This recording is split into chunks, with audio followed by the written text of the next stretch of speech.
ধরনের ঘরের মধ্যে যে কোনো সময় আল্লাহ পাক রব্বুল আলামিনের গজব নাজিল হতে পারে।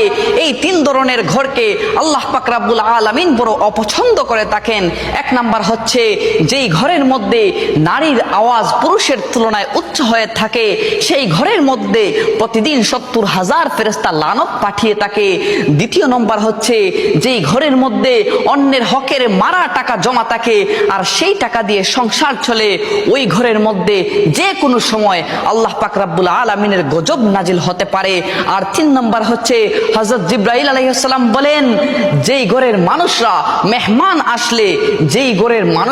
মেহমান আসলে অখুশি হয়, ওই ঘরের মধ্যে যে কোনো সময় আল্লাহর গজব নাজিল হতে পারে।